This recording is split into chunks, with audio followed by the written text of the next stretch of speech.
play your way out of being on Hard Knocks off-season. Learn Chinese, buddy. Konnichiwa. It's a me. Oh my gosh, now they make the playoffs next year with Sanders as their quarterback. Steph Curry walked so Caitlin Clark could run. The cup should go back to Canada, where it belongs this next go-round. No, I like to suck on him a little bit first. All this all Where was Nick Bosa on January 6th? As I listened to that intro, it hit me what Mookie said in that one, because his guarantee was that the Jets were going to make the playoffs this year with Shedeur Sanders as their quarterback. And he could not have been more wrong on that prediction. I totally forgot that that's what it was, what he said in there, but it was book it. The Jets are going to make the playoffs with Shedeur as their quarterback. It's still mathematically possible. Okay? Chill, B. Chill. This is Crap Sports. I'm Mike. That's Scott. Scott, how you feeling, man? You didn't ask me how my sports weekend went, but I don't want to talk about sports this weekend. My sports weekend was so bad, I don't even want to know. I don't. Not great, Bob. Not great. I just not a fan. It's been a long 4 days in the sports world. What happened to you? What's going on with you? Dodgers, Blue Jays blew it. Braves subsequently blew it twice. It's been a rough 4 days, man. 49ers, another man died out on that field. We're losing a lot of great men out on that field week after week. It's just a lot of losses, man. My bar said, "Whoa, Greg minus the beard, no likey." It is jarring. It was very jarring when you first popped on backstage without the hat. So it was no hair, no beard, and I got very scared. I was shook. Not gonna lie. You good, man? You good? We okay over here? Yeah, we're fine. It's just, rough weekend. All right. I watched Notre Dame struggle with Boston College on Saturday. They ended up winning, but they struggled mightily with Boston College. 21-point favorite, did not cover the spread. Tottenham lost. Then my youngest son's indoor soccer team lost 13-1. And then my older son's indoor soccer team lost 7-2. And then the Bengals did Bengals things. And then FC Cincinnati lost to the Columbus Crew. Just the worst possible weekend that I could have. You beat me. It sucked, man. It sucked. I was also the coach in that 13-1 beatdown, so that doesn't feel great. I was kind of hoping that maybe you were spared that, considering the way you presented it. You were like, my kids' team lost 13-1. But you didn't say we, I noticed. So I thought, at least you weren't the coach. I wasn't out there playing, man. I don't know. I can put them in position. You got to execute. I don't know what to tell you. These kids, they're not in the right spots. I tell them where to be. They don't go where they're supposed to go. Next thing we know, it's 13. Real Nationals managers. We can only do so much. Players got to play. I mean, we can't be out there playing for them, too. Do you know how it sounds like a James Franklin issue from Jesse? Do you know how embarrassing it is? Because the league has a rule where if you're losing by 5, you get to add a player onto the field. So you play a man up. And then if you're losing by 10, they have to take a player away. So now you're essentially 2 men up. So we are losing by 5. I throw the extra man out on the field. They score 5 more goals. Now we're down 10-0. They lose a man and then scored 2 more before we scored our first goal. Not great, Bob. Not great at all. I don't know if you're frozen or if you're shell-shocked by how terrible that is. Either way, Scott's trying to think of the words to say, and I think what he means to say is that's when you need the wrap it up box. It's time to wrap it up on the field and back home, because y'all need no more of these soccer players. It was brutal. It was absolutely brutal. And the worst part is it's always a running clock. So there wasn't even like I could speed up time. It was just, that's all that's going to happen is I'm just going to sit here and watch my kids take it in the face. So not a great time all around. Looks like Greg is back now. Weird time for you to get stuck there, bud. I told The minute the show started, everything was going to go to shit. But also, I said before I got cut off there, the math ain't mathing. None of it was in your favor. That was awful math. You're like, 10, we're down this many, adding this many. I'm like, damn, this is like awful. It's not fun. Not a fun time for anybody involved. I'm wondering if any of the kids are going to come back next week. It was like one of those really long math word problems, and at the end, you're like really confused, and then it's like, how embarrassed was Mike? And you're like, wait a minute, that's not a number answer. Like, what? The answer is very. Whitey said that was the face that when you froze there, he said that's the face he makes when when his fart is too hot for too long. No, I've been there. Let's talk about these beers that we're drinking tonight. We got a great show tonight. We're going to talk Bengals fans turning on Joe Burrow. Dan Quinn is under fire for potentially ruining his quarterback's career in a blowout. Tom Brady did some crazy stuff, Scott, that we got to get into. Because I specifically did not give you the details on this because I wanted your reaction live because it's some major Tom Brady stuff. Do you already know? I see from that face. I think you already know.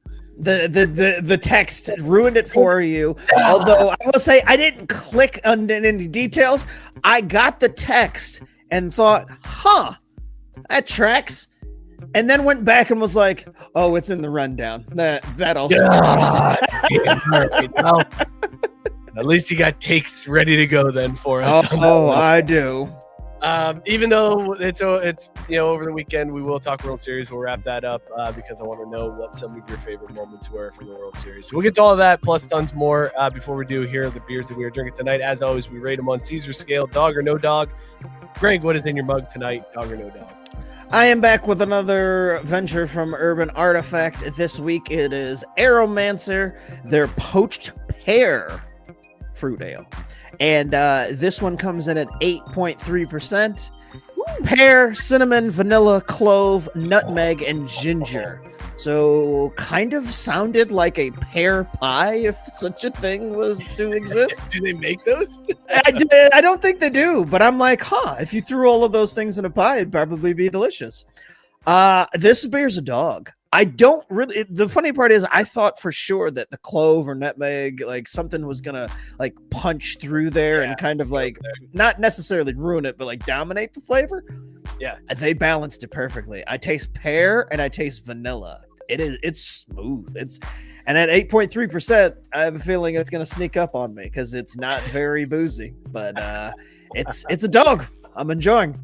That sounds amazing. Man, I'm not normally a pear fan. I was just gonna say, I gotta ask for the room, pears. Like, where do we stand on pears? Like it's one of those fruits that I don't think I've had one probably like 25 years.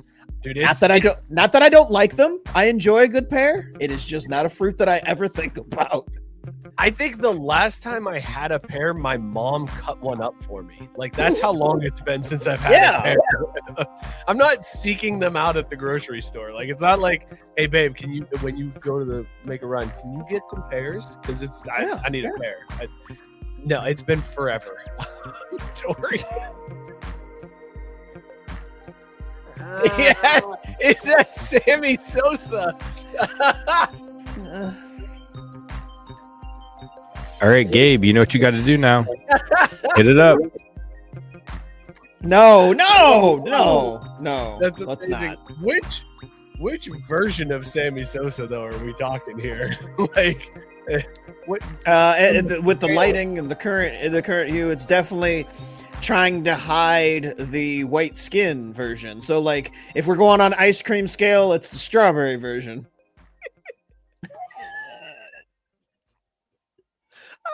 I love that Sammy Sosa fits so neatly into a Neapolitan ice cream.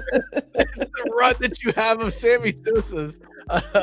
Man, yeah, I would agree. You're on the strawberry side. I gotta get that beard back. Yikes! That bar said he's drinking a variety pack from Hardywood. The gingerbread porter, the gingerbread marshmallow stout. Oh my god, that sounds amazing. amazing. Richmond Lager and Great Return IPA, 4 out of 4 dogs for different reasons, like a great pack of dogs that don't belong together. Whitey says he's got a fever from a work summit, treating it with steroids, antibiotics, and a 4-pack of Dragon's Milk. There you go. That one of those things is not like the other. Can't lie, he had us in the first half. Mabar said pears are good. Grew up on canned pears. I like a good pear, but I will die on the hill that all canned fruits overly syrupy and gross. I'm not a canned fruit guy. I'm not even the boys like those little peaches that are in the plastic. Nope, can't do the it. Plastic containers. Disgusting. Yeah, I just don't like the syrup that they put them in. It's not good. Yeah, not great at all. Tonight I didn't get beer, so I got what was in the fridge, and that was heirloom orange creamsicle. This is 5 milligrams. It says fast acting. There's 5 milligrams THC and 5 milligrams CBD in this one. It's an absolute dog. This is just orange soda. I feel like Kel every time I'm drinking this because it tastes just like orange soda. It's delicious. It goes down really quick, and they aren't lying when they say it is fast acting. I feel good very soon after having this. So stick around. Gonna be a fun show today. All right, how many do you have? I have 2 here. Did Mookie just play a gong in the background? I was like, something wrong with my computer again? Like, why did I just hear a gong? Yeah, Mookie definitely just played a gong in the background. Terrifying. Apparently, that's a feature we have. I'm just saying, check it out. The timing made no sense. This is Mike right here, right now, though. It's the anger coming through. You're like a kid in a candy store, and you're touching all the things, but like you've had your hands in your mouth, your fingers are sticky. Like, stop touching things, Mookie. Well said, Scott. Oh. Well, I take it back. You nailed it. Kind of walked right into that one, didn't you, Scott? I sure did. To be fair, I didn't know what his options were. Right, because you can't see the board or anything. I'm not looking at it. I don't look to sit there and play with the buttons during the show. Boo! Jesse, that is a great point. 10 milligram not AI Mike is better than 50 milligram Greg. I would disagree, though, with that. I would lie. I think that's a huge lie. But what makes it even better, and I don't know if this is what Dorian, a.k.a. B Navy 207, is saying, but he said, is that considered racist? I think so. The gong? No, the 10 migger, not AI Mike, is greater than the 50 migger. Was that Greg? Was that a hard R on that, Mook? Yeah, 10 migger. Close. Tiptoeing. Here's a question. When you guys say migger, what are you thinking of? Because I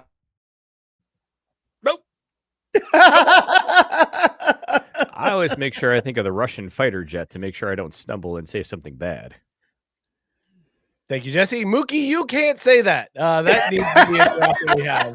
Just yelling out, Mookie, you can't say that. Touche. All right. Well, let's awkwardly transition over to some football.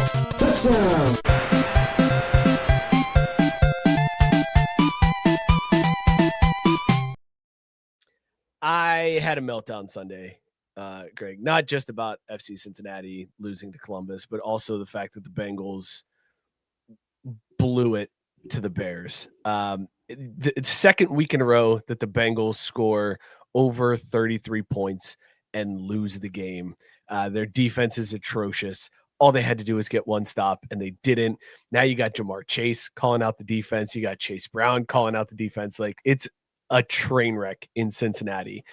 But something weird happened that I didn't foresee happening, because I don't know if you saw any of that game, but Joe Flacco, the dude still got it, man. He threw for 400 yards in that game. Like, Joe Flacco came in, learned the offense in 2 weeks, and is just whipping the ball around like crazy. And now fans are doing something weird because they're like, hey, if Joe Flacco can come in and do this, why are we paying Burrow all this money? Why is all this money wrapped up in Joe Burrow when we could spend it on a defense? So it's the weirdest thing to me, Greg, that because the Bengals defense is so trash, fans are starting to turn on Joe Burrow. And I don't know what to do with myself because they kind of have a point. Like, All right, I'm going to jump in from the top rope because I said this shit 2 weeks ago. Why not let Flacco come in and let Burrow fully heal? Like, they're not making the playoffs this year. What do you stand to gain by rushing Joe Burrow back to still be mid when you could just have Flacco take the heaters all year long and come after it again next season? you're missing what they're saying, Mook. What they're saying is, why bring Joe Burrow back at all? The fans are basically saying trade Burrow, get a bunch of picks and build up your defense, get out from under the contract because a guy like Joe Flacco can step in and run this offense and keep it humming because you've got these pieces around him. The fans are not like Burrow Because anymore. Because they already missed their point, their chance when Jarrah traded for those 2 defensive players. That's the only sucker in the league willing to make that bet and take that contract when he already has a quarterback. Hold on.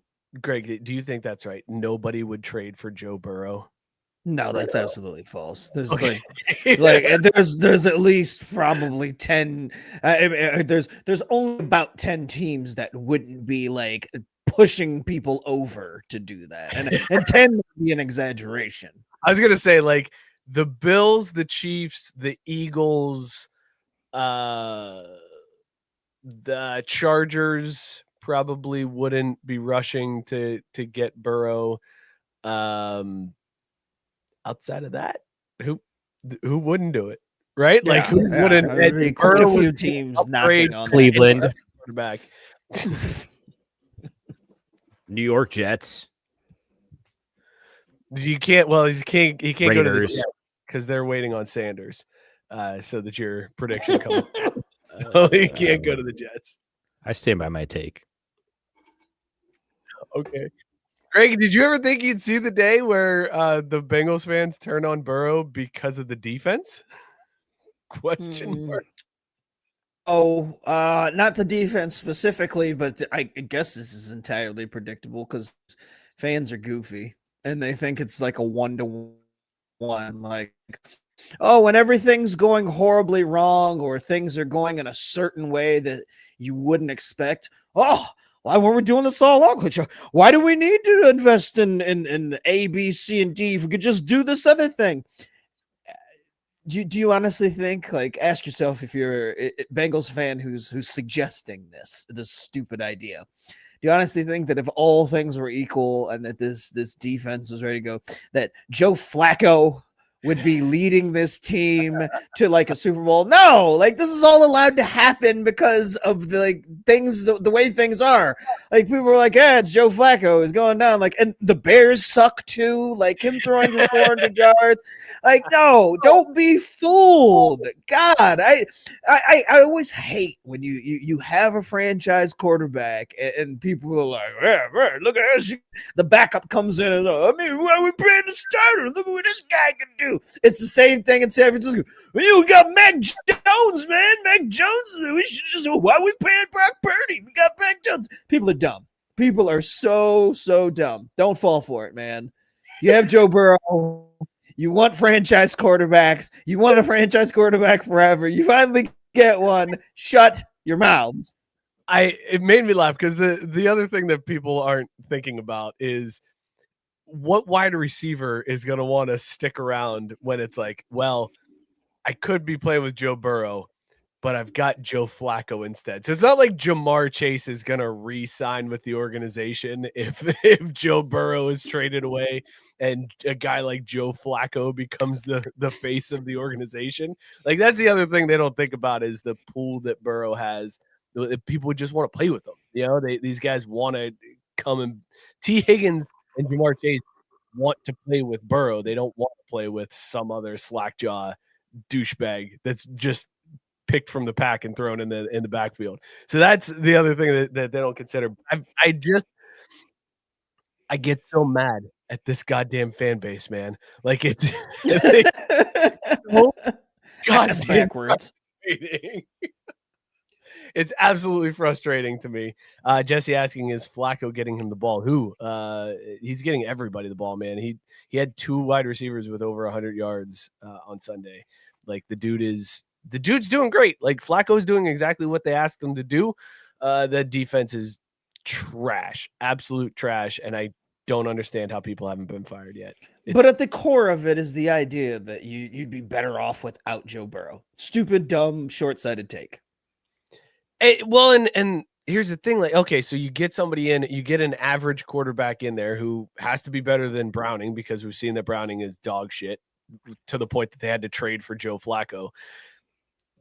Where are you going to spend the money? Like, how far is that money really going to go with how many holes are needed on the defense? It's not like Joe Burrow is making, $1 billion a year and you can actually fill out a defense.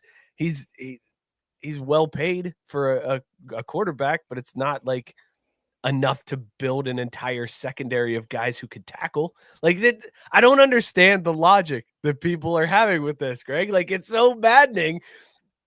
Quit shitting on Burrow, man. Like, what a weird thing to have to say. Not on my 2025 bingo card. And you know it's going to be crazy when all of this comes to a head and Burrow eventually asks out of Cincinnati because he's tired of dealing with the bullshit, and then they're like, ungrateful. He's an ungrateful piece. That guy sucks. And he'll follow the Carson Palmer path. I was just gonna say, you know what?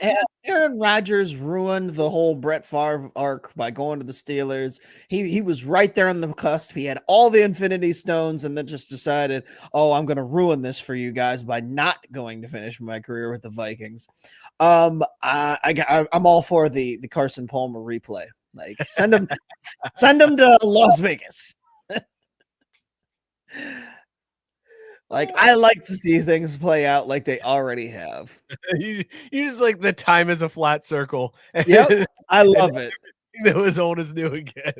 I want that to sink in and everybody to watch the exact same thing happen again. Jesse said Burrow goes to the NFC to avoid the car wreck that is the AFC playoffs. I could see that happening too.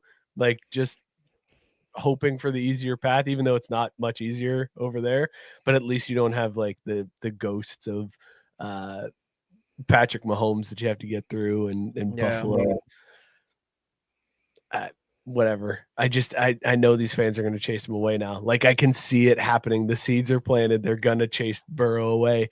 And then we're going to be left with fucking nothing. We're going to have a shitty defense and a mediocre quarterback, and you might as well have Marvin Lewis back here going 8-8, because that's what the truth franchise be is. told, the way you don't do this is by having 2 wide receivers making the money that they're making. That's actually the issue. So it's like the reason you're like, oh, well, Joe Flacco's making it look easy. We just say, because generally having 2 guys that are making that much money who play outside, who don't control their own fate, they need somebody to get the ball to them, is not a wise decision. So if you really want to start parts around, like, maybe you shouldn't be paying those guys.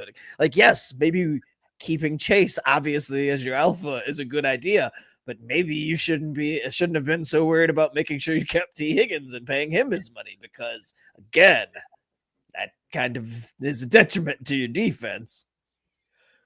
You want to talk about a mediocre quarterback and a shitty defense? Well, there was a matchup like that this weekend.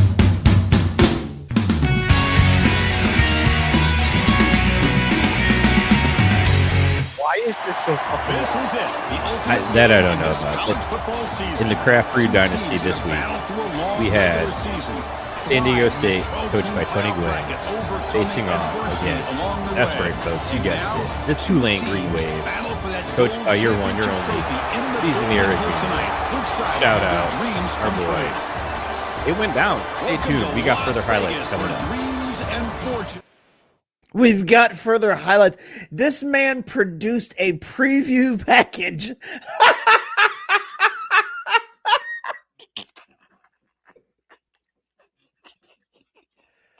It still had another 20 seconds too of vamp time that I was like, you know what though, we don't need to see all of that. You cut into the show to show the players entering the field as one of them. Well, yeah, because I think it's important to set the stage, not only just to show you the teams, but also to game recognize game Matt Barr on the live stream that y'all could see at, well, the Discord is the only place to see it, but everyone in the dynasty understood the assignment as Matt said it and picked wonderful coach names and personas. I RAP love our dog. Caesar is my inspiration, hence the Tulane Green Wave. Matt, Tony Gwynn, head coach of San Diego State. Scott, I believe you have a wonderful persona that you represent as part of North Texas. Yes, Calvin Brodus, head coach of the Mean Green, of course. Naturally. And the other gentlemen in the league, ladies are included if you'd like to join. We get it, man. We're all in on this. And so again, I wanted to make sure that every player got their shine for really leaning in and doing this right. Also, breaking news, Virginia has elected their first female governor, Democrat Abigail Spanberger, the AP projects. And now we're breaking political news. All right. Sarah with the question of the night. Do you hate Mookie more as God or as actually being on the show? Tough call after that break-in. That's tough. If it makes me feel any better, I got my ass handed to me, as you'll see on this first touchdown play from San Diego State.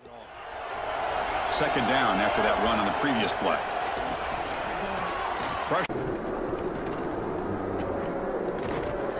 is coming. And it's hauled in way downfield. Touchdown, San Diego State. They draw first. I gotta tell you, my absolute favorite thing about that highlight, if you're not watching or couldn't see it for some reason, is the about 42-step drop that Matt Barr took on that deep pass. The realism was off the charts at that one. I wondered when he was going to stop backing up. He damn near threw it from the opposite end zone. Did that clip say man beater? It did. Okay. Just It sure did, and there was no sign of applause. And again, the problem here is that, apparently the live comments don't come through because, as Matt Barr pointed out, is like, I got man beaters. You know what? You want to throw some zone? I got zone beaters at you too. And this was the first example of him throwing that man beater. Don't worry, it won't be the last. Pause. Good. I'm so glad to hear that. By the way, Matt Barr scooped you on the Abigail Spanberger news, Mook. So he got you in the comments before. He was milking the man beaters. Yeah, didn't see it on air. Didn't count.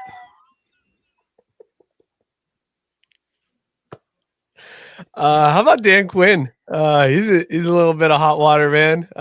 Dan Quinn kept Jayden Daniels in the game despite being down by like 30-some points. And then Jayden Daniels gets tackled and his arm goes the other way. And now he's likely out for an extended period of time. And Commanders fans aren't too happy about that. Greg, what do you make of coaches leaving in their starters like down that much? Because I kind of understand, like, hey, listen, like, this is the professionals and we got to play the game and we're paying these guys millions of dollars and I want my best players out there. But I also understand the side of like, hey, you're paying these guys millions of dollars. You got to protect that investment by not having them on the field when you're down 30 points at the end of a game. But which way is the right way to go? Like, or is this just one of those, you got to play the results type thing? For the second time in this show, I will say I love it when history repeats itself and I love things that rhyme.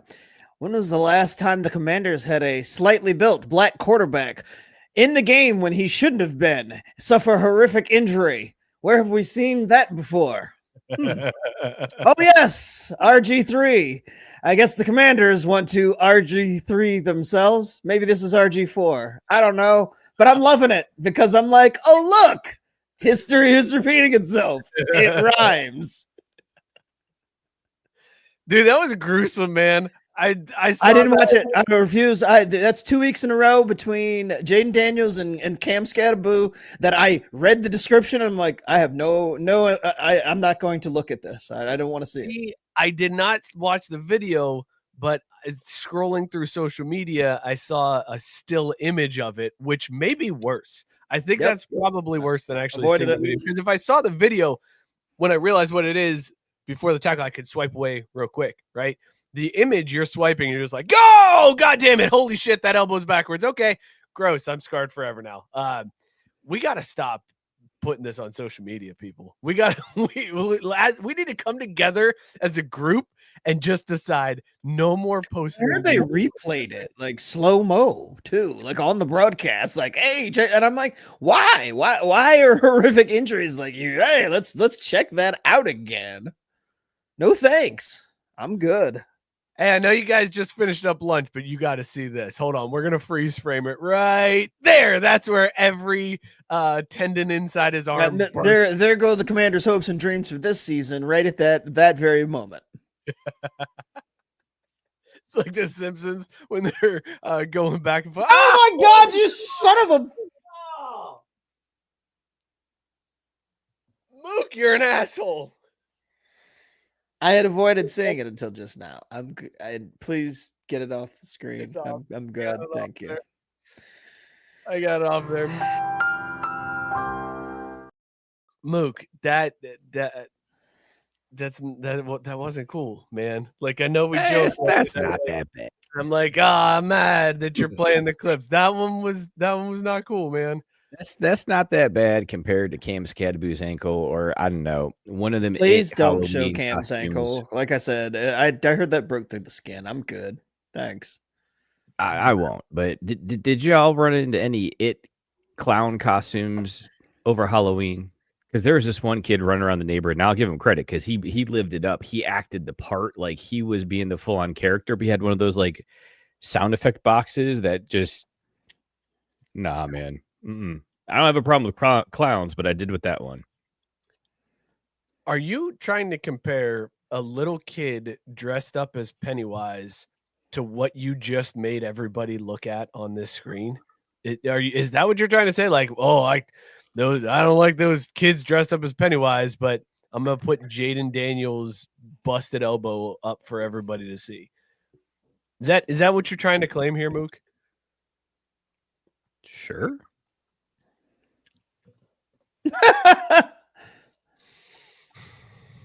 I was waiting for an old-fashioned pass.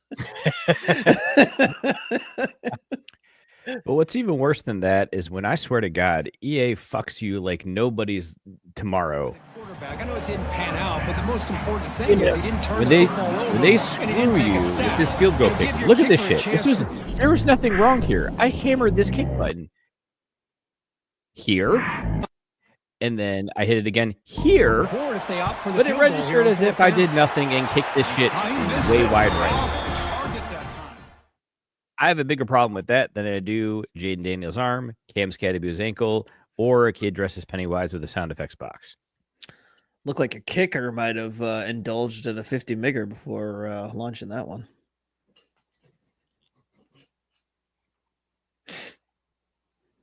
If only that's all it was, because then I wouldn't be mad at him. Tom Brady's dog isn't real.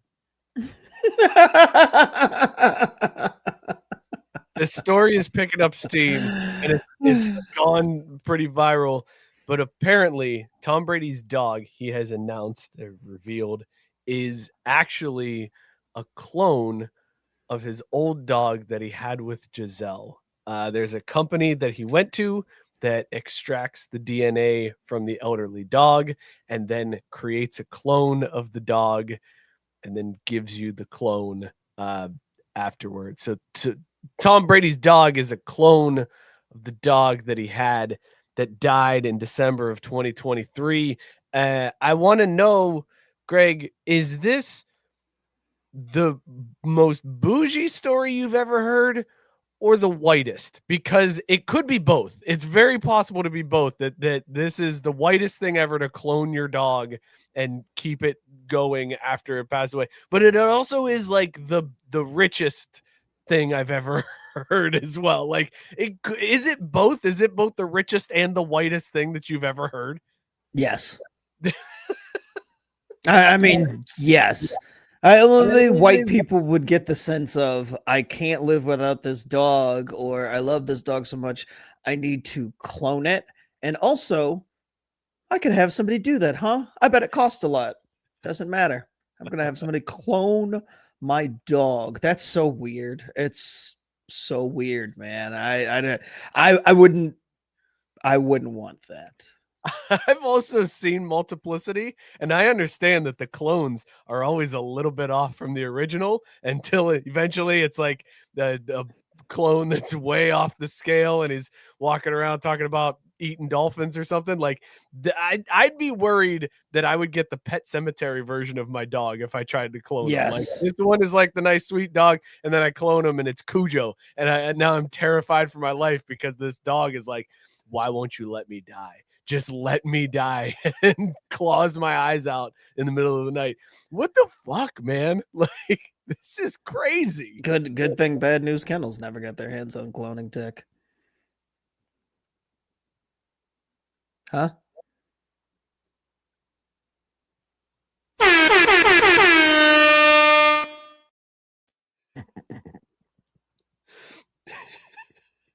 Matt Barr saying Kirk Herbstreit in College Game Day are salivating hearing this. Kirk Herbstreit does it the right way. Your dog dies, you get another dog that looks just like him. That's what you do. Like, that's how you carry on. Okay, so who does Tom make out with more, his son or the cloned dog? Yes.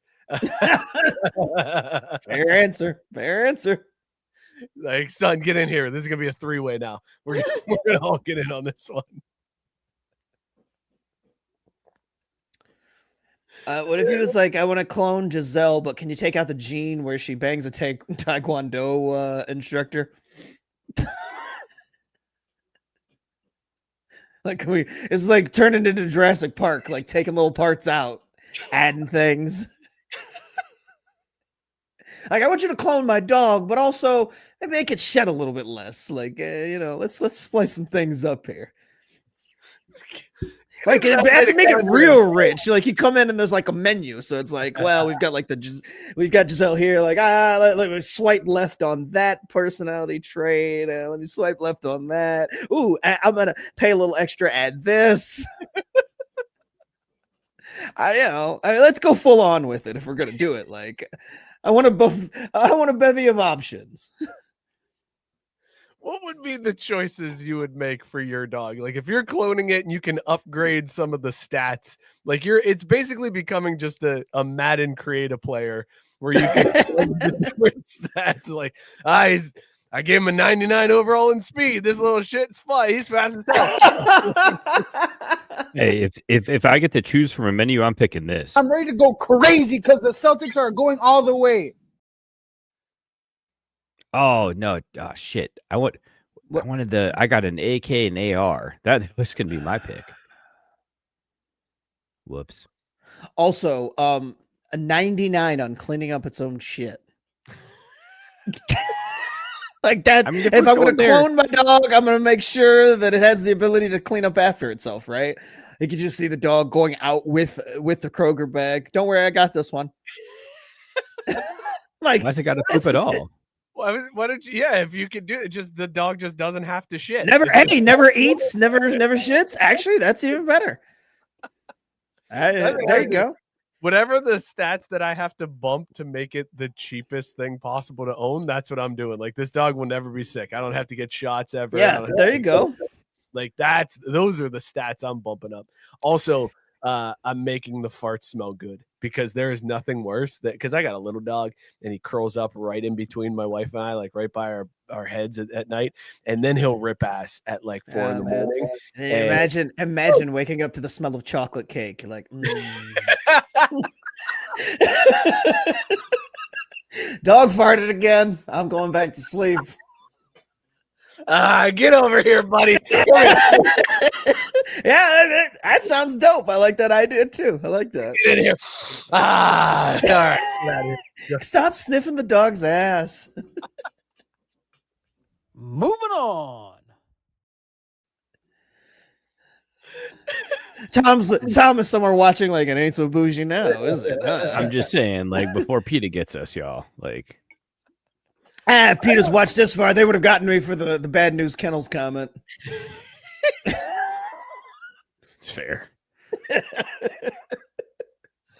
I just can't believe, like, didn't they clone a sheep when we were in like grade school or high Yes. school? Like, Yes. Right. And now we've just gotten to dogs. Like, this is a very slow process moving up the evolutionary chart here. We're just at dogs now. I feel like we've lost the forest through the trees, man. Like I shouldn't have to deal with anything. There should be a clone of me out there doing all the things, everything. Like, if I'm not gonna have an innie at work, then I need to have a clone. Like, that's all there is to it.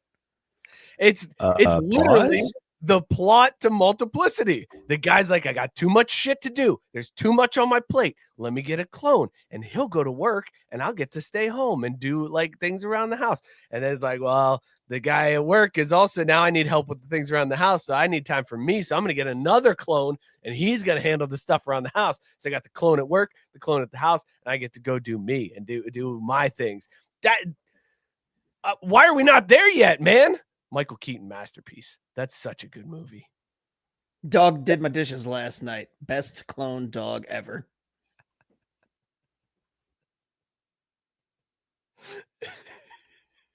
Whitey said they launched their business cloning a rich white lady's cat. That bar said Greg went from severance to clone. I love it. Oh, thank you. Sarah with the correct take here. Each one is maxed out at who's a good boy. That's where the scale goes to. It goes from rubbing your nose in it to who's a good boy. That's how I like that. Whitey said, I want a dog that will say nobody will ever believe you when they're the only one other they're only one other person. So the dog's just talking. That's the only phrase they know is nobody will ever believe you. And then the person's like, I swear to God, the dog's talking. It's like a real Mr. Peabody experience, but only talks to you.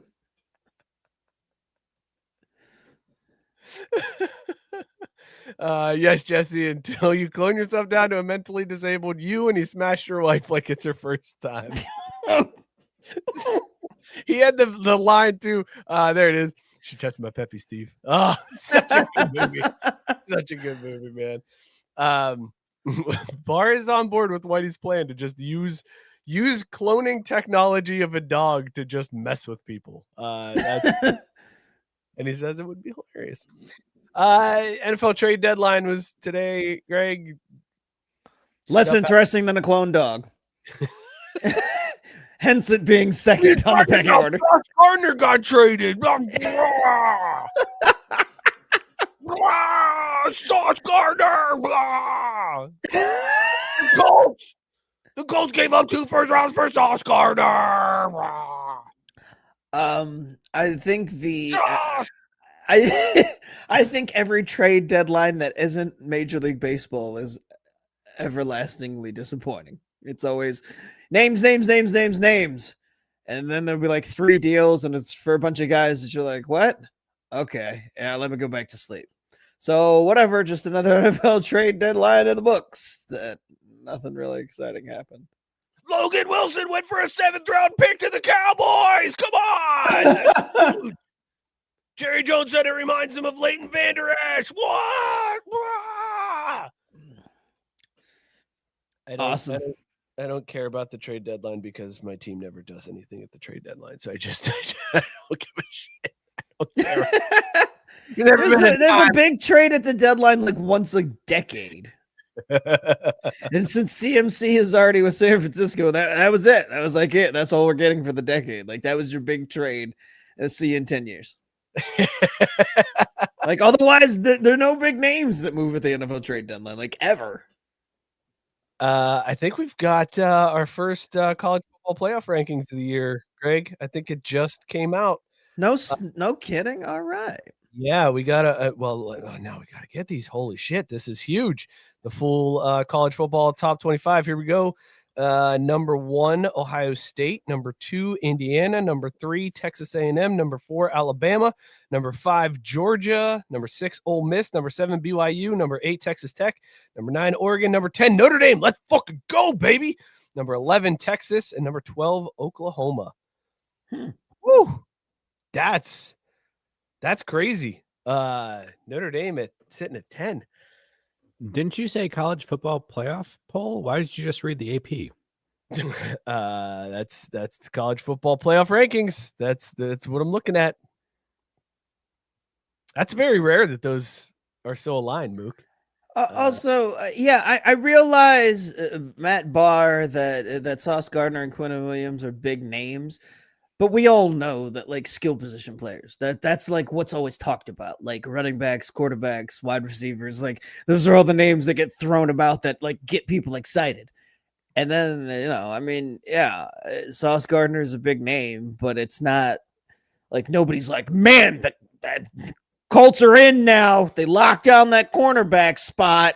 Woo! That was the missing piece, the cornerback. No. That's not how that goes. That's a missing piece for the Bengals. Not the missing piece, just one of them. It's one of them.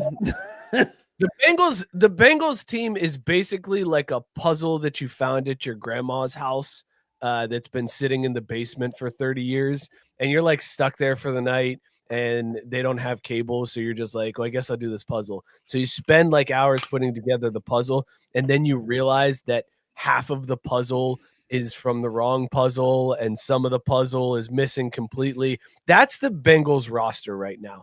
Just missing pieces all over, and it's just worthless. It's a worthless piece of shit. It should be put back in the box and stored back in the basement and not to be taken out again. It'd be like our kids like finding one of the 3D puzzles from when we were kids and be like, oh shit, like this must have been dope. It's missing like all of the pieces. This looks like it was a nightmare. And it was, kids. It was a nightmare, and the pieces were easy to lose, and they were styrofoam. I don't know what else to tell you. It was a building, and all of the pieces were windows. They all looked the same. They all fit in the same spot. What are we doing here? The styrofoam also, like, you could make any of the pieces fit. Like, the styrofoam would just conform. So I'm like, yeah, that fits. This goes here, I guess. Yeah, 3D puzzles were wild, man.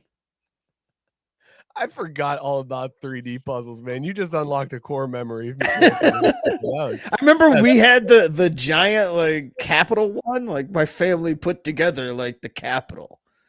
But I'm gonna tell you, everything was all cool in the gang until you got to the dome. The dome was like impossible to do. Like the idea of a 3D dome did not work. But I'll take some 3D dome. Wait, what? Where was that puzzle on January 6th? Getting wrecked. I can promise you that. Here's my question for you, because I've always wondered this. We never had a 3D puzzle. I saw them. I thought they were awesome. My parents never bought me one. You and the family get together. You put together the 3D Capitol. Then what did you do with it? That was the absolute question. You got done with it. It was like, well, what the hell do you do with this? And it was all like big and awkward. And the answer was it kind of just collected dust in the corner for a little while and then kind of just fell in on itself. And I'm pretty sure it just ended up getting like put back in the box and thrown away. Like it was just like, oh, cool. All right. 3D puzzles, yo. Jesse said 3D puzzles. You mean not Legos? That's exactly right. They're not sturdy. They're the worst. All right, since we got our college football playoff rankings, let's see how those compare to the Wiseguys top 10. If you've never seen this before, this is where we rank the college football teams based on the real thing that matters, how likely they are to win the national championship. I gotta find this button here. All right, so these odds, Greg, man, I wish these rankings had come out yesterday, because some of these odds, they're juicy, because this was before. Now everything is going to change now that the college football playoff rankings are in. But here we go. Wiseguys top 10 for week 10. We've got number 10, Miami of Florida and Oklahoma at plus 6,000 odds. The worst odds that we've seen for the number 10 spot so far this year. Number 9 is Texas at plus 3,000 odds. Number 8 is Texas Tech at plus 2,000. Number 7 is Ole Miss at plus 1,700. Number 6 is Georgia at plus 1,100. Number 5, we got a tie, Notre Dame and Oregon, both at plus 1,000 odds. In the top 4, the teams getting the bye in our Wiseguys top 10. Texas A&M at plus 900. Alabama at plus 700. Indiana at plus 500. And Ohio State's odds get a little bit better, down to plus 220. Oregon matches up pretty well with what we just saw come out. Pretty on point here. Yeah, well, and again, as we've always discussed, I mean, they just throw out whatever they want and throw out some names, and it doesn't matter because nobody's holding them responsible until the actual playoff field is released, and it's just something to bullshit about. Yeah, I like our Wiseguys rankings better, honestly. Because I mean, if you're gonna go off anything, you might as well just go off the Vegas odds, like especially this far out. Like it's like the playoff picture is gonna change week to week. They're gonna make sure they got the Big Ten and their SEC in the top 4, and then whatever else they'll just fill in. Yeah, and I feel like it should be skewed the other way. The SEC is not that impressive this year to me. Yeah, they are. They are pretty average. And they try to pull this. Oh, they're just beating up on each other. I just don't think they're that great. I think they're just a pretty okay conference. I think they're better than the Big 12, probably on par with the ACC and way behind the Big 10. I think the Big 10 is the best conference, even after I just shit on it last week and said that somebody should go play Penn State because you don't have to worry about anybody except for Ohio State. But I think that conference is still way better than the SEC. I mean, you could say the same thing about the American Athletic Conference, because when you see coverage like this, that's clearly just an okay. Excellent throw by the quarterback, finding that window between the zones and delivering the ball on time. First down. We're going to throw the football. He's going to take his... I mean, both of those quarterbacks got drafted in the first round, and they still left that dude wide open on a simple switch coverage. Now, to be fair, strong Philly game, taking their house, 14-0 Aztecs early in the second quarter. We're only in the second quarter? God damn it. I mean, that's fine. We could fast forward to halftime because basically this is exactly how we went into it with Tulane just doing Tulane stuff. Auburn's back up now, playing a couple yards off the ball. There's a fumble way behind the line of scrimmage. Oh, and they pick up it. It's still a live ball. But it's a good job by the defense to force it.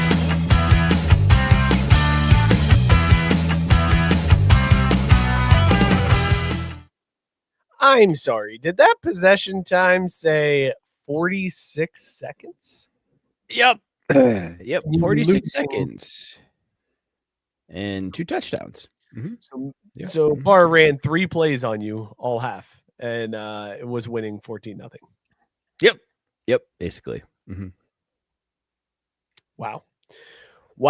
All right. Ed said that's how the Bearcats looked Saturday night. And Jesse said that was Bonnie Blue blown coverage. There was a comment, I think it was Jesse said, this is what happens when you can legally pay players, is all of this. We had another coach fired this weekend, Greg. Hugh Freeze at Auburn has been let go, relieved of his duties. Freeze. that crazy gamble taking the guy from Liberty didn't really pay off for Auburn like they thought it would. Who knew? Only his history at Ole Miss, where he wasn't very good and got fired from there too. Crazy. I thought this time he had it. Had to get rid of Gus for this. They are now paying him. I think it's like a $14 million buyout. Did you hear how this got tipped? By the way, they actually tipped that they had fired him before they announced it. apparently Hugh Freeze has a standing 1:30 tee time at the Auburn University Club, which is a private golf course on campus. So he has this standing tee time of 1:30, and a Twitter user notated that the tee sheet was altered on Sunday. It had him down at his 1:30 tee time, and then he was removed from his 1:30 tee time. So before announcing that Hugh Freeze was fired as the coach of Auburn, somebody in that athletic department called up the country club and was like, hey, guess what? He's fired. Cancel his fucking tee time. Click, and then fired his ass. That's amazing. That is amazing that before doing it, they canceled his tee. I hope that they were like a little bit more like strategic with it, and like just a little bit more like, hey, Hugh's not gonna need his tea time tomorrow. Oh, really? What, like, is everything okay? I'm like, just have a feeling he's not gonna be there. Is he sick? No, I just cancel Hugh's tea time. That's all I got. Like, I want them to have been real vague about it, and then somebody else put the pieces together. Like, oh, they're firing this motherfucker. Like, no way, you think they're gonna fire you? Like, oh, he's right. And he probably just had like a doctor's appointment he forgot about. No. I'm pretty sure that they're firing Hugh, and we just found out. We might be the first people to know. Like, that's how I hope that went down. And then somebody was just like, hey, look, I don't want to start any rumors or anything, but the man's tea time never gets canceled. I think he's been fired. Like, AD's like, I never said shit about him getting fired. Like, it just canceled the tea time. Whitey said that's fucking efficiency. And said that's a well-oiled workflow SOP. That's what I love about it, is that somebody had the foresight to be like, you know what this asshole's going to try to do? He's going to try to get in one more run, one more out. We're not announcing it till 2. He's going to try to get one more round. Don't even let him pull into the fucking parking lot. That made Hugh showed up, and it said, parking spot reserved for Auburn football head coach. And somebody added something that said, not Hugh. And so when Hugh pulled in there, he sees us like, the fuck does that sign say? What does that mean? And that's how he found out he's fired. Hugh, we're gonna need you to come to the coach's office. Bring your playbook. What? Wait, what? That's my line. That's my line. Oh shit! Am I getting fired? You got the AD not even telling him. He just shows up to the course and that's how he finds out. He's like, "Hey, Chuck here for my 1:30," and he's like, "I don't have you on the list." Keys don't work to get into the members club anymore. He walks up, hey, Jimmy, my key's not working. I'm not supposed to say anything, Coach.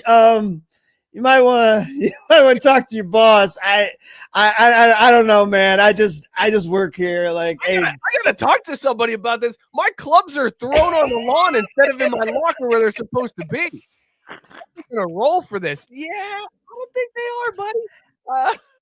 My name's been taken off of my locker in the clubhouse. Yeah. This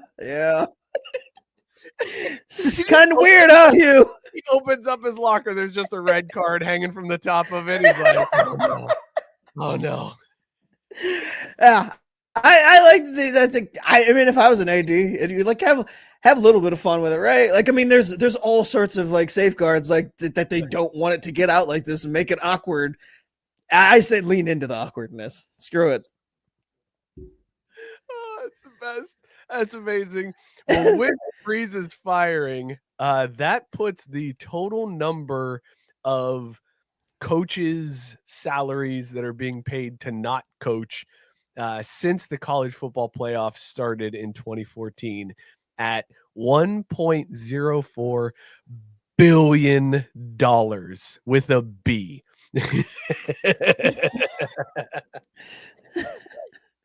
Greg, they are paying men $1 billion to not coach football as a collective. And they are going to sit here and say that NIL is what is going to ruin college football. Are you fucking kidding me? You are going to say damn those SNAP benefits. I tell you what. You can't pay the players and share the revenue when you are spending $1 billion for coaches to not coach. Are you kidding me right now? I better never, ever hear a university cry poor again. Ever. $1 billion is tied up in coaches not coaching. Unbelievable. I hope they filed for unemployment too. Get what you're owed, damn it. Here are the numbers since 2014. So let's see. In 2015, it was 32.3 million. 2016 was 39.9 million. 2017, 48.3. 2018, 104.1. Who got fired in 2018? Because that's a big jump from like 30s and 40s up to 104 million. 2019 settles back down to 68. 2020 during the pandemic, 61 million. That's wild, getting fired during the pandemic. Like, you're so shitty, we're getting rid of you when you're not even playing. See, I think that it's a good screen. It's like, it's a pandemic, everything's weird. It's a good time to just let a guy go, and maybe people are trying to stay alive during this whole thing. If we let the coach go, nobody's even really going to notice, right? Like, good. It's a good PR move. I like that. So where was that? 103 million in 2023. 2024 was 120 million. 2025 was 34.7, and now this year's fiscal year is up to over 100 million at this point. Insane, the money that these guys are getting to not coach. So much so that a congressman is looking to put some laws in place. He wants a salary cap on coaches. This is only about a lifetime coming, a lifetime in the making. The idea, so there's a couple different ways that I want to take this. The idea that we might get to the point where coaches have a salary cap and are not allowed to have crazy buyouts built into their contract, while the kids can just make all the money they want. And the fact that dynamic has shifted is the greatest thing I've ever heard. It's so like the coaches got a salary cap before the players. Like, I think this is poetic justice, honestly. The other funny thing about this, they're gonna be out there talking about, I gotta feed my family. The other reason why I like this so much is because if they put this law in place, it can really only apply to public universities and cannot apply to private institutions who can kind of do whatever they want, because unless there's an NCAA rule against it, they're not public employees. They're not like state employees. They're private employees. So Notre Dame doesn't have to listen to this. They can still just offer whatever they want to whoever they want. And that means schools like Ohio State and Alabama just now giving pay cuts. And Marcus is just raking in the cash and if he leaves, it's like, who cares? We're going to be the highest paid job. Everybody wants to come here because you know what's not here? The government getting in your wallet. God bless you. Go Irish. Which is why I think this is now locked Marcus in. I mean, why would you go anywhere else? If you know that you can get the highest and you got all that match made in heaven, I'd be like, well, give me a lifetime deal right now. I just sign it tomorrow. There's no reason for me to leave, especially if this law takes hold. I feel like Scott's basically looking at Marcus and saying, where are you going to go? I mean, yes, but also good news for Notre Dame and Notre Dame fans. I mean, truly. Like, Notre Dame's probably like paying a lot of money behind the scenes to have this law take hold. I would. I mean, I'd be like, yeah, this law's a great idea. Can you believe how much money these public schools are paying coaches? Wow, that's wild. We didn't say nothing about no NBC dollars, Joe. What? Oh man, I hope it goes through. I hope it happens because I just want. That would be amazing. I I want imagine the idea that all of a sudden, like just all the private universities. Remember we said this is all going to be something where like we could have the Harvards and yeah, the Ivy League is taking over. It's going to be Notre Dame and the Ivy League sitting atop. That's how this whole thing's going to go. The playoffs are going to go meant to be. SEC and Big Ten, you're out. Notre Dame and private institutions, you're in. Traditions be damned. That's how college football is supposed to be, man. Hey, we're bringing it. We're bringing it back. Brown College Program of the Year, baby.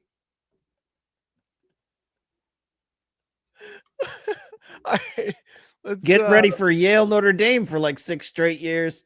You thought you got bored of LSU being in the title game all the time.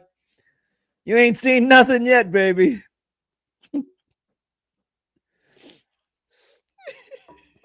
It's like in Division II, how it's like always North Dakota State is always Notre Dame. Yeah,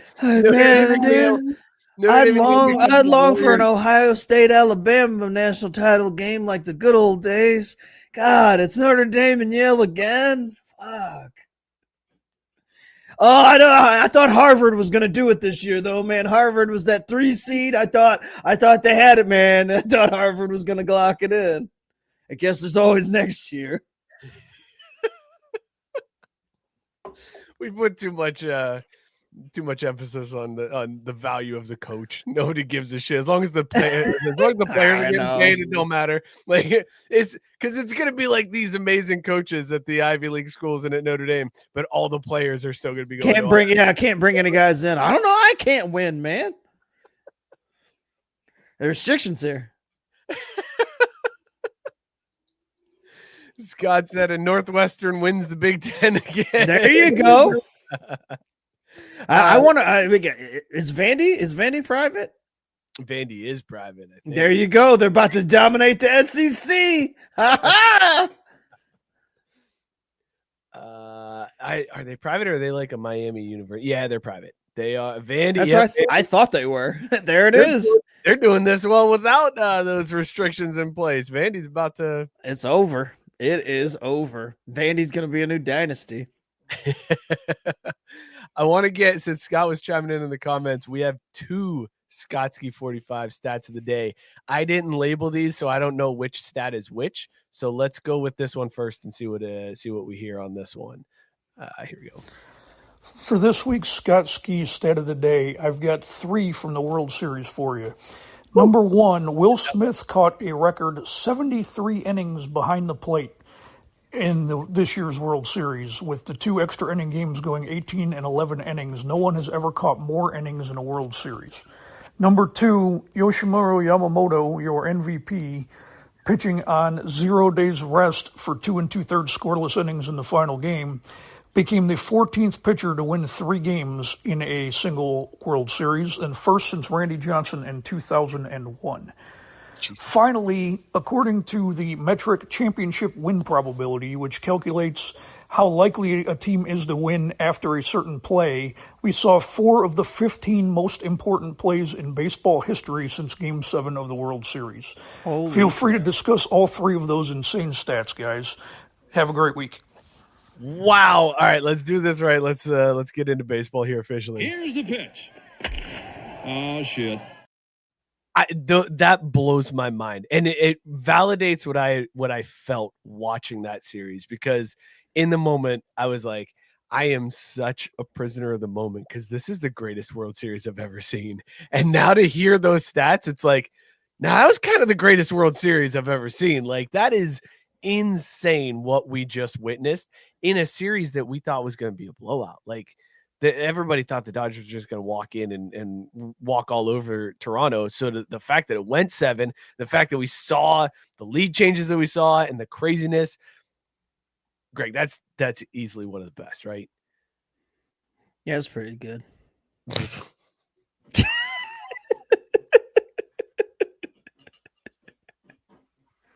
We gotta get a hater drop. We need a Greg hater drop. Sipping on some Greg haterade.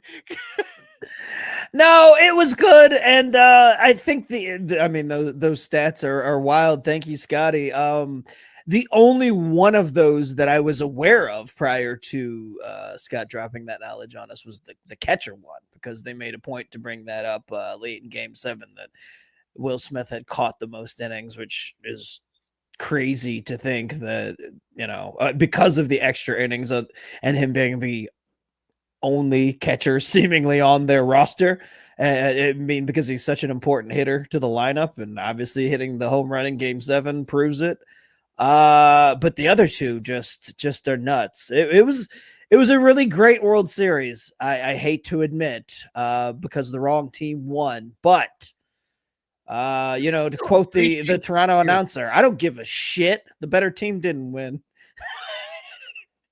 You can still appreciate the series and hate the outcome, right? Like absolutely. It was watch a movie and be like, man, I can't believe the villain won in this movie, but that is still a good movie.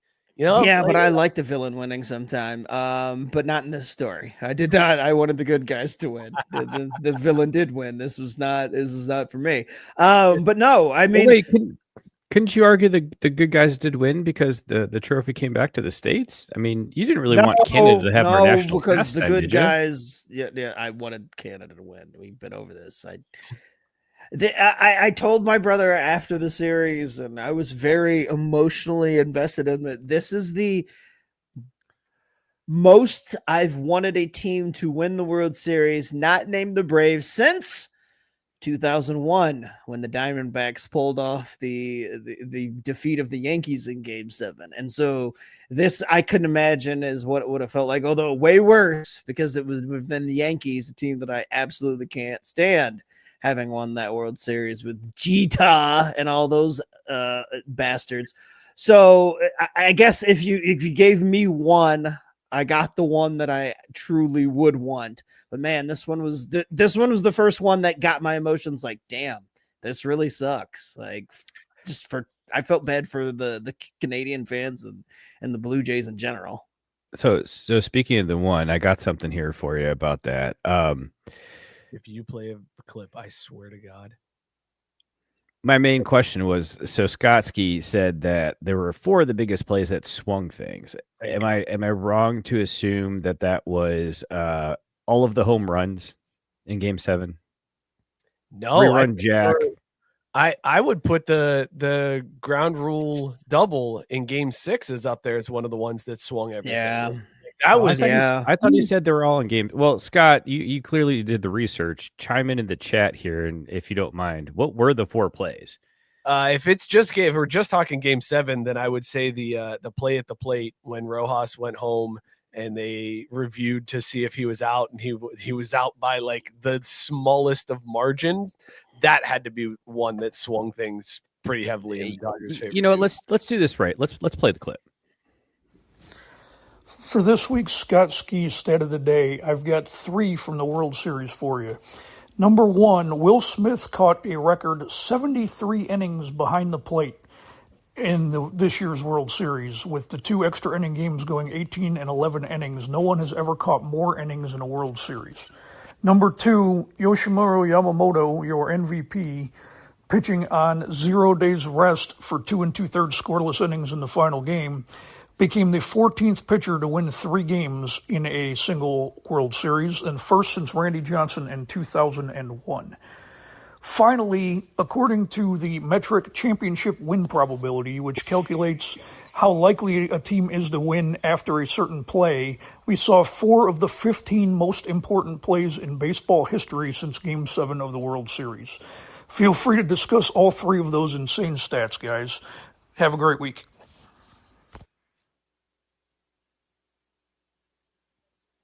You had a 50-50 shot and you blew it. Oh, okay. Sorry. They're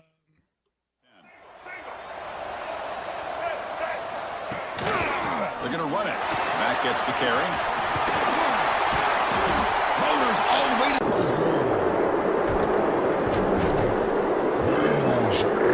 into the end zone.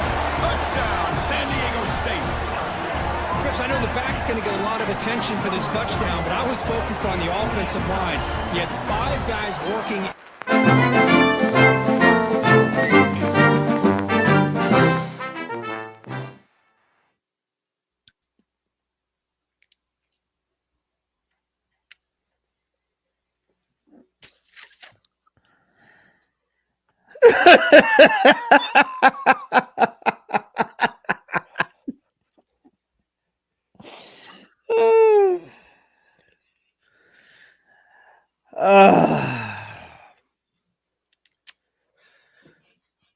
Matt Barr had said, Mike got super mad thinking it was going to be a college football clip. The relief on his face is hilarious.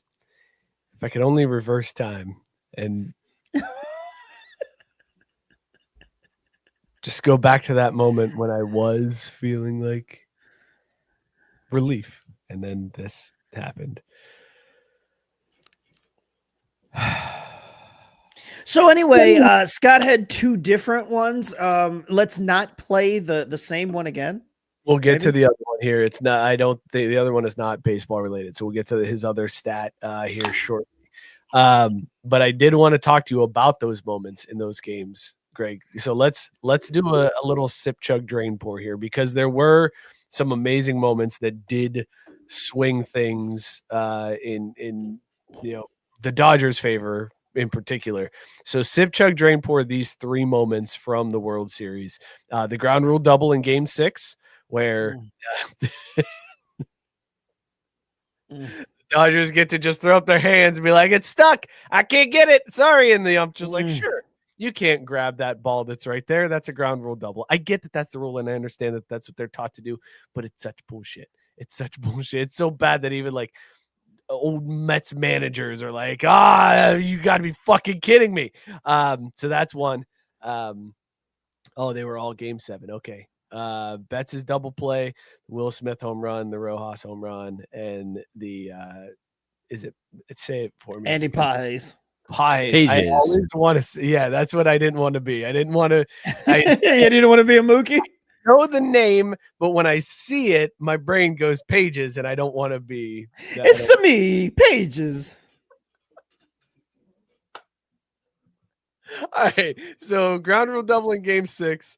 Rojas to Smith to get the out at the plate, and then Pages taking out Hernandez to make the catch in the 9th and keep the game tied to 4 extras. Sip, chug, drain, pour, those 3 moments. Sorry. So it was the Pages catch, the double play, or the ground rule double, and then what was the middle one? The play at the plate that was reviewed. Oh, the Rojas, the play at the plate. So how are we sip, chug, drain, pouring this? Because I just need to make sure. You just tell me how you want to do it, and then sip, chug, drain, pour according to your own rules. Okay, fair enough. Well, then I am going to. Oh God. I'm gonna drain pour the Pages catch. I know that it was a huge moment, and it obviously something's got to be the drain pour. I'm drain pouring that because I felt like it made the least in succession, the least amount of impact. I am going to chug the throw home by Rojas. I can't believe I talked about it with my brother. He bobbled that play. He bobbled that ball like 3 times trying to throw it to home and was still able to get the out. Just ridiculous. And that ground rule double is the play that will be talked about forever, as far as I'm concerned, as the reason that this whole thing unfolded the way that it did in the end. That ground rule double, it just fucked things. Like, it's like you said, it is the rule. That's how it's supposed to go. But man, every time that comes into play, it always leads to guys being on second and third and nobody out, and somehow a team ends up not scoring a run. Like, that's if that situation happens, the outcome is always the same. And so it's like, but usually it doesn't cost you what could be the clinching game of the World Series. Like, it'll just cost you a game in like September, or, a game in June. And you're just like, yeah, that game sucked, but whatever. I think that's the moment that if you're a Jays fan, you look back on and think that cost us the series. And it's just like unfortunate, like completely out of their control. Unbelievable what that play was. So in the comment section, Matt Barr is saying sip Pages, chug the play at the plate, and then drain pour the ground rule double, Game 7 over everything. That's fair. based it just on Game 7. ScottSki saying sip the collision, chug the play at the plate, and drainpour the ground rule double. God, Mookie's even in the comments talking about. All right, so I am. Oh, man, I'm gonna base this on like the jaded fan and how horrible each of these make you feel as a fan. So in that case, I am drain pouring the collision in center field, because even though that was 2 outs, and if that gets down, you win the game, you still are like, well, I've got a chance. I could, we're getting to them now. We Not only that, they made the play. Like, I mean, it wasn't like, I guess it wasn't like improbable. It's just like it was a really good play, but you expect your center fielder to get to that ball. The collision made it look like more miraculous. I'm gonna chug the play at the plate because you man has the correct answer. As a fan, you're gonna look at that and go, I don't know. Bang. I don't know. I don't know if his foot was really touching. His foot might have come up a little bit, and we don't have the right view to really show that. So that sucks. I think we got cheated there. You could point to that play as like we got kind of cheated. I think his foot wasn't down. And then you sip the hell out of the ground rule double of just like, shoot me in the face. And I haven't won in 30 years. I'm never going to win, because when my team finally gets close, that happens. I hate all of sports. I hate everything. I'm done with watching baseball forever. That's because I still to this, fucking guts out. It's still to this day. Like, what do I think about when I think about what should have been back-to-back World Series? It's Jim Leyritz hitting that home run in Game 4 to beat the Braves. It's not anything that happened in the next 2 games. It was Jim Leyritz hitting a 3-run home run. You look back, that was the moment that the wind went out of the sails, and it was like, I mean, okay, like, still up, like, it'll be fine. It'll be all good, like, they're still going to win the series. And no, the series ended when that 3-run homer landed, and that is the moment that haunts you. For the Blue Jays, the moment that will haunt them forever, the reason that they will remember that series and be like, if it wasn't for that fucking ground rule double, man, we would have won it. We would have won it if it wasn't for that. I know that Game 7 moments are important, and yes, but to nail one down, it's always going to be the fucking ground rule double series. All right, Jesse's asking if your beard has grown in during the show, because it probably did. Between dealing with Mookie and hating the Dodgers, yeah, I've aged a little bit. So you've got me on a tangent now, and now I want to know.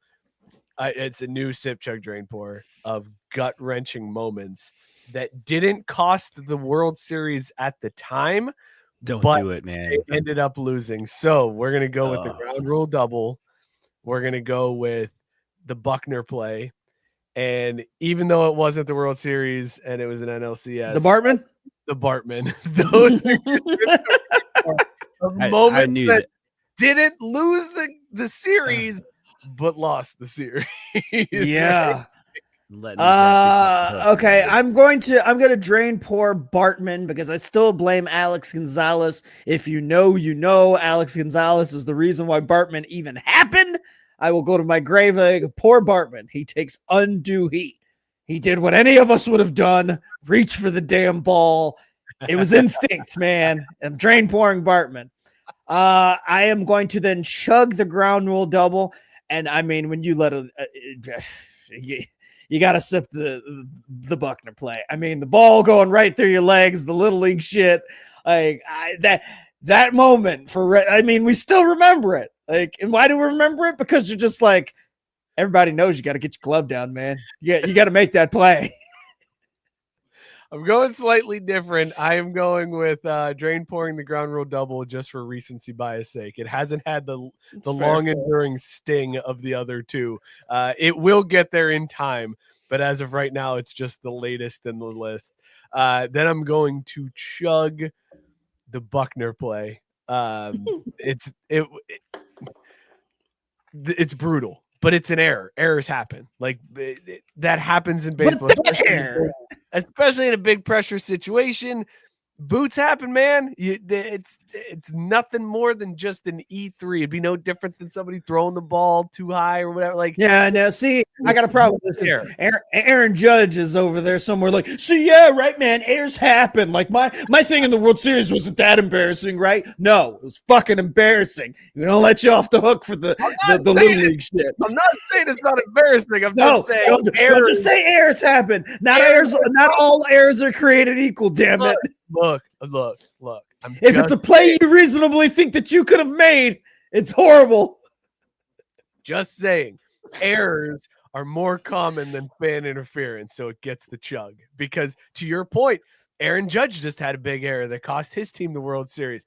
All right, so now I'm debating which error is worse, Judge's or Buckner's. It's still an error. You'll look like a dumbass. No, man, I just said though, not all errors are created equal. Damn it. Yours is based on your arbitrary hate of Aaron Judge, and that's why that's a worse error. No, but what I'm saying is Buckner's is worse because again, it's all about the fundamentals, man. Like, and Matt is bringing up a good point. Like, Buckner was known as a good defensive first baseman. Like,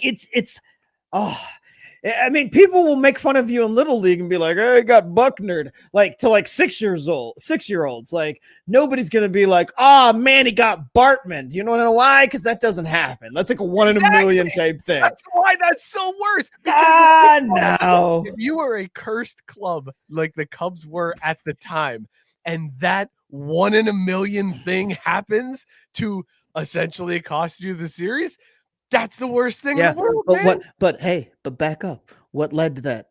An Alex Gonzalez error. If Alex Gonzalez didn't make the error, Bartman doesn't happen. So, boom, you've been lawyered.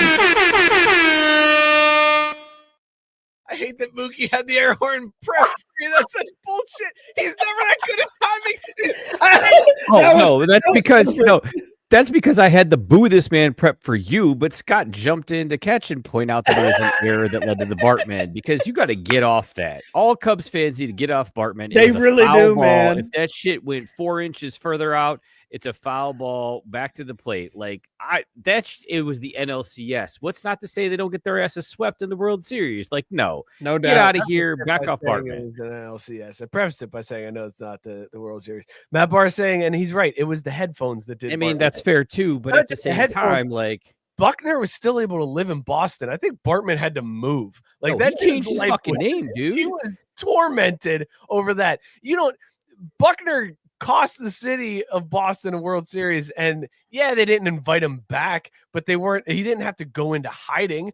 Could you imagine if Bartman was black? Oh no, he wouldn't have made it. Race card. I mean, first of all, we'd all be stunned and be like, there's black people in the stands at baseball games? That's wild. But second of all, a black one that was wearing headphones. Okay, maybe that's not so weird. But turtleneck's a little weird. Yes, yeah. A lot of weird stuff going down, man. Or is that I busted out laughing? Right? All right, so one more thing about the World Series. There was a fan that caught the Rojas, the Rojas home run that like tied everything up, and the fan did the thing that you're supposed to do as a home team catching an away team home run ball. He threw that shit back onto the field. Local hero. People were tweeting about it. He never has to buy a drink again in the city of Toronto. He just threw the game-tying World Series home run ball back onto the field. And then they checked the tape. My man switched that ball out. He had the home run ball, reached into his pocket, took out a different ball, tossed it onto the field. To make it better, the Will Smith home run, his kid caught it. What did the kid do? Throw a different ball out onto the field. So the father and son are in possession of both the Rojas and the Will Smith home run ball and are now asking for $2.5 million for the balls. They think, well, the Will Smith one probably worth a little bit more because it was the winner. So that one's 1.5. And then we want $1 million for the Rojas ball. $2.5 million for both of these baseballs. How the hell are you that lucky that you and your son catch the 2 biggest home runs in the series? Look, I don't know how you're that lucky, but let's back all the way up. Let's back up to midday. Let's back up to pregame.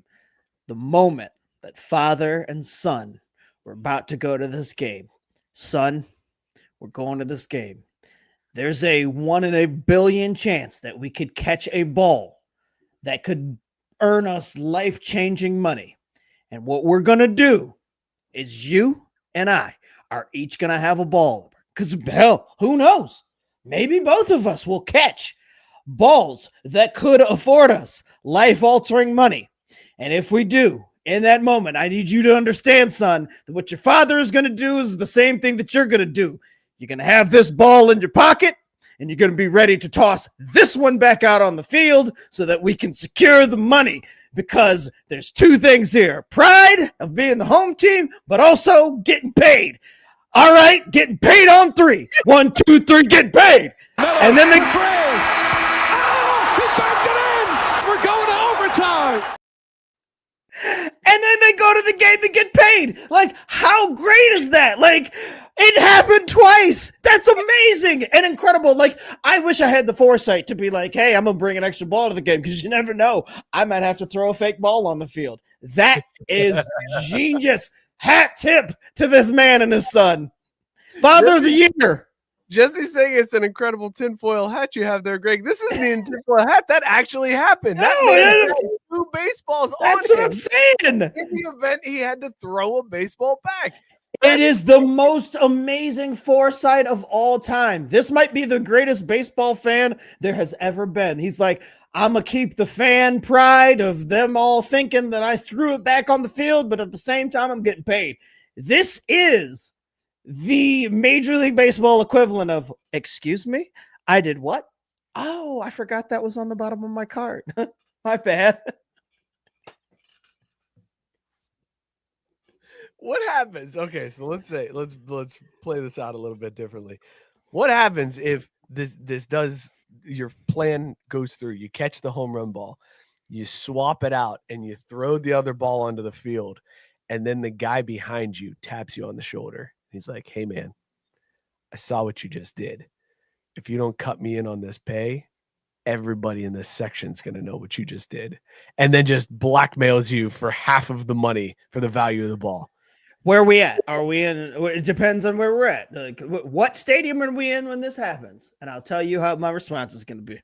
Well, in this scenario, you're in Toronto. So the guy probably taps you and he's like, hey, buddy, I saw what you did there. And I'm going to need a little bit of that. You know what I mean, Chief? Well, I mean, okay, let's say we're in Chicago. Let's use Chicago. Let's say that we're in Chicago when this happens, right? No, shut up, Mookie. Hold on. I want to finish. Say we're in Chicago when this happens. Some guy says the same thing. Hey, I saw what you did. You cut me in, or I'm going to fuck up your whole thing here. This guy's ice. This guy's fucking ice. This guy's ice right here. That's my response.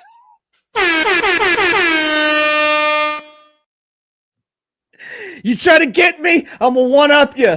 I mean, this dad came with a plan. He had 2 balls. He's thinking on his feet. So I'm thinking, hey, you want to blackmail me? You want to blackmail me? This guy's fucking ice. Get him. He's ice. He's not one of us.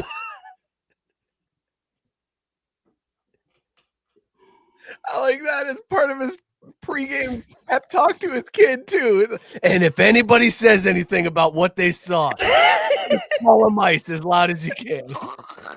Absolutely. I'm telling you, Father of the Year, lock it up. It's done. Matt Barr correctly pointing out you could call him ice in Toronto. Yeah, I mean, but why would there be an ice agent in Toronto? Is the only thing that I was trying to think of. Is just like it'd be weird. Like, so why are they anywhere right now? Well, there's also that. They're probably like, I can arrest Canadians too. I don't give a shit. No, that's like we're at a baseball game in Portland. It's a minor league ball. He's fucking ice. I'm kidnapping people anyway, so I don't give a shit who I kidnap. It's true story. Canadian, whatever. I'm taking anybody. All right, this took a turn. Let's talk some basketball. Boom shakalaka! Didn't say a hard right turn. hard right turn. I have 2 videos that I want to play for you from basketball because I don't know if you know this. College basketball started this week. It's I did know that, but it's not Chris. It gets that early head start on the NBA, which doesn't start till Christmas. Start until Christmas. They got about a 2-month head start on them, but what the Maui tournament season of college basketball? Is that what we're in? We're getting there. Yeah, we're about there. We did have Rick Pitino had tweeted out something about he graded like Xavier's performance because they played like shit. They almost lost to Marist, which is a school that exists. But he was like, here's my grades for this week. Student section A+, way to bring it. Defense is a B-, offense is a D- or whatever, like goes through all this stuff. And then some fan responded to that tweet and was like, Coach, I'm really sorry. I know I can drink more beers for next time. So I promise you I'll put in the work and I will drink more beers at the next game. Thank you. And Patino responded to it, was like, thanks. We can all do better. Like he's like, yeah, that's right. You should drink more. Don't let me down again. But there were 2 videos that I saw that went viral from college basketball this week, and I want to get your reaction to them. The first one is from a women's basketball game, and apparently what they did is pack the stadium with middle schoolers. Like it was just I don't know, field trip, I guess, or like gave away tickets to schools or something. But there are just thousands of young kids in the stands at this women's basketball game. I'm going to set this up for you. The player is at the free throw line. Her team currently has 66 points. So she takes the shot, and at the moment it goes in. No. And every kid in the crowd goes absolutely wild doing the hand gesture for 6 seconds. I muted this on purpose because we don't need to hear all of the kids yelling at that. It's made its way to college basketball, Scott. And this isn't the only one I've seen. I saw this with like UNC women's basketball. There was like a ton of these games that this happened in. That's that you kind of feel like I feel, right? Is that what I'm getting here? Yeah, but also that South Park episode where Cartman was like dying because 6'7" was also hysterical. So there's that. Like, I mean, it's like a giveth and a taketh. So I have ridiculous on its face, but I will say that because I was trying to use it unironically and piss my kids off, they actually thought that I enjoyed it, like was like with them on this. And there's been a couple times now where one of my kids has alluded to something happening, 6'7", and I'm like, wait, what? And my wife pointed out, they think you like the 6'7" thing because you were doing it. I was like, oh, they missed that I was like making fun of them about that. Like, yeah. That's where I'm at. We're trying to use it against them, backfired into them thinking that I enjoyed it and was like on the same page with them. I'm like, no, your things are stupid and I don't understand them and they're dumb. Stop using them. Well, that was that set of college football fans, and we transitioned to a different set of college football fans. This is a smaller school. I don't know if they're D3 or not. This is Lemoyne versus Dillard, and kid goes up for a dunk and misses the dunk, and then acts like his legs hurt. He falls on the ground, and the fans lose their mind laughing at this kid, because then he gets up, he kind of limps a little bit, and then he's still walking fine. Then he limps on the other leg, and the fans in this tiny stadium are laying on the ground pretending that they are also hurt, just mocking this kid who missed a dunk. Greg, I laughed so hard when I saw this video. I like this. Spurn folks that trying to fake injuries. We need more fans that are just ruthless. Trolling kids. Yeah, that's what it boils down to. Like, this is funny. You're just like, ha ha ha. If some random guy does it in the front row at the Lakers game to make fun of LeBron, 3 times as funny that it's happening to a high schooler that was trying to play off and pretend that he was injured when his pride was left on the floor by missing dunk. I am all the way here for trolling a kid at that level. Give me more of this. That bar said the announcers lost their minds laughing too. It was incredible. They did. The announcers were like, he's acting like he's hurt. Now the fans are acting like they're hurt. I love that, man. That's good stuff.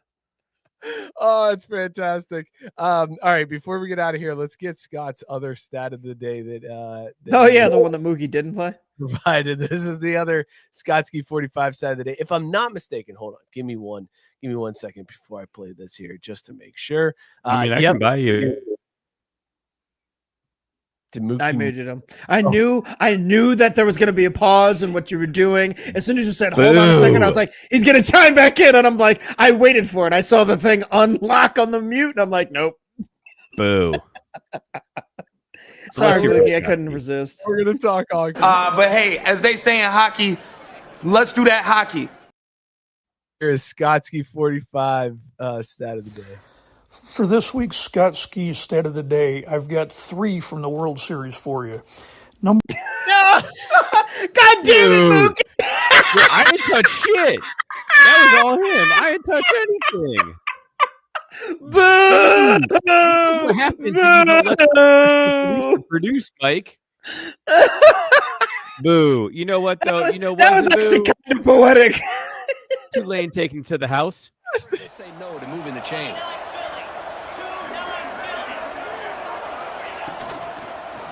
Here's the handoff. Crosses the 10-yard line. In the clear at the 25. Touchdown, Green Wave. They begin to fight back here in this championship game. Spoiler alert, we did not fight back. But we didn't get shut out. I think I loaded the same file twice. Oh my god! So he didn't actually give us 2. You just thought that? No, he gave us 2. No, Scott did give us 2, but user error over here. I think I uploaded the same one twice. Oh my god, dude! That is hilarious. This is what happens. What a setup! AI Mike has a 10 migger. We let him blast Mookie for playing the wrong one, and it turns out he couldn't have ever played the right one. That's amazing. You know what, guys? I clicked on that second one. Why did it play? As Mookie's solo, his only touchdown run is going in, I'm going, I fucked this one up, didn't I? Shit. This is very on brand. I can tell you that much. This is on brand. Well, we can end on a highlight here, though, Mike. Don't worry, because you're right, folks. It was ball game. As the offense sets up with a 1st and goal.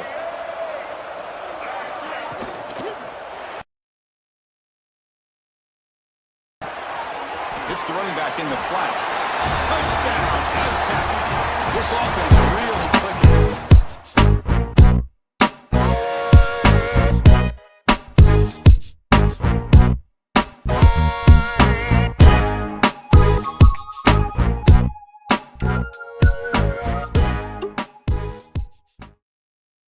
That's some dope music. Like, I know. I'm so disappointed. Like, where did you find the music beds for this? The iMovie tracks, man. Coming with the heat. So, yeah, for those of you at home not watching the video, first of all, why aren't you watching the video? Second of all, San Diego State did indeed cover the spread, minus 18.5 to beat Tulane in the national championship in the Craft Brew Dynasty. But ironically enough, the under still hit. Go figure. My favorite part of this is that I think some people who have just like tuned in or just found us recently are like, oh, thank God. He's finally reached the national championship game. This is done. And they don't realize that because it's a dynasty, Mookie will have more clips next week. Like, this is never going to die now until we somehow make it so that he can't play clips. That's the only thing that's going to save us. Well, and the best part is we got 2 new coaches in the league this season, so we're going to have even more. What about these beers that we were drinking tonight? Hold on, wait. Scotty put his fact of the day in the chat. Oh, okay. So Let's there you hold up. Let's pause the music. Let's get okay. So I technically hit the drop, so we are doing that hockey. All right. So ScottSki 45 hockey stat. Number 1 pick, Matthew Schaefer, scored twice on Sunday. At 18 years and 58 days, he became the youngest defenseman to score twice in a game, breaking Bobby Orr's record. What record were you breaking at 18? Oh, my God. Crying masturbation. Mike? And with Mike, that, what your beers are you record? drinking this week? Mike, your record, sir? Respect the game. Why were you crying so much? At 18, it's pretty sad when you've masturbated that often. Setting that's so much that you set a record. Like sometimes you smash champagne bottles to celebrate, sometimes you cry.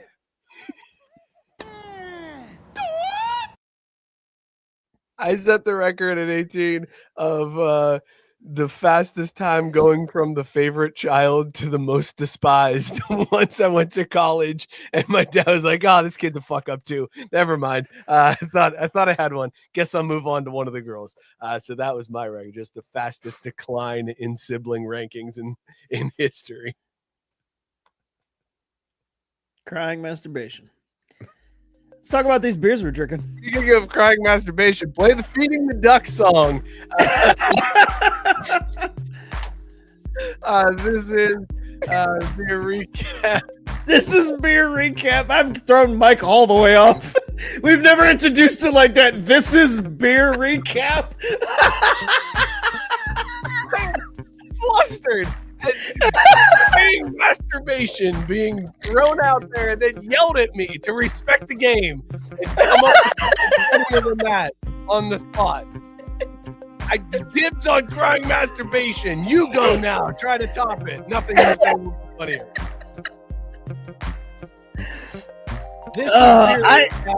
This is I was drinking Aromancer from Urban Artifact, 8.3 pear sour dog. It just tastes like pear beer. And that's good because it takes me back to my childhood. Much like Mike, when somebody cut up a pear for me, because I'm pretty sure that's the last time I had a pear. And the next time I have a pear, somebody will probably be cutting it up for me, but I'll be in a nursing home. So, this pear beer that I don't have to cut up, dog. I don't want to get a pear now. Just ask my wife to cut it up. Can you cut this for me? Can you cut this up for me? Oh, pear. I could eat a pear for hours. Come on, you don't know the reference there. Come on. Please tell me you understand that reference. You don't understand I could eat a peach for hours? Come on, from Face Off? Peach. No. I could eat a peach for hours. You know what? I have seen parts of Face Off. Oh, fucking A. What were you drinking, Mike? Good God. I was drinking orange creamsicle from Heirloom. 5 milligrams THC, 5 milligrams CBD. It is delicious. It's orange soda. And who loves orange soda? I love orange soda. And this is really good. It was a great beer. Highly recommend. Absolute top. That's been a beer. What would you call it? This is the beer recap. This has been beer recap, brought to you by us, I guess.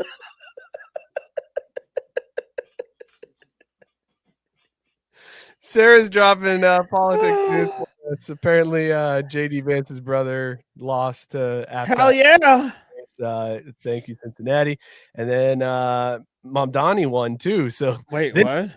Mamdani. No, and I said, wait, what? So I'm expecting to see. I'm expecting to hear the sound of shells launching soon or landing near me because it sounds like the beginning of World War III. We are about to see some shit hit the fan. I can't wait. This might be the last show we're doing. I don't even know what's going to happen. Is this going to be our Bartman moment? Who knows? Tune in next week to find out. But whether or not, the Discord will still be available. So like Matt Barr pointed out, check out the Discord afterwards. And this was a show. And who knows? Maybe some folks will be lurking in the just speakeasy late night. Steal my line? Did you steal "This Was a Show" from me? No, I'm quoting it because This Was a Show channel. I can't believe you said it before I could say it on the air. Look, don't be a dischode about the dischord, okay? Stole my line. I will never. Thank you guys so much. I don't know what happened there at the end. Things got weird. I got flustered. I have hands up out on me, coach. Sorry, my bad. But when somebody throws in crying masturbation, what do you expect? There's nothing I can do with that. Like, discombobulated at that point. Be sure to subscribe on YouTube. Find us there. Tell your friends, have them subscribe. You follow us on all the social media platforms. That's putting up a clip from the show that you can share out to your friends and get them hooked. Give them that little taste. First taste is free, and then they have to subscribe. The rest, you know what I'm saying? Hit them up with that little TikTok. You're like, oh, check these guys out. You can join the Facebook group if you want, but most people, as this turns out, are over on the Discord. Go hit us up there. Craft Food Sports, you got to answer the questions. You got to get vetted. If you're cool enough to let you in the club. Thank you guys so much for tuning in. We will see you all next week. Cheers. Wins never die, but records last forever. Crying, masturbation. You'll never walk alone. Welcome.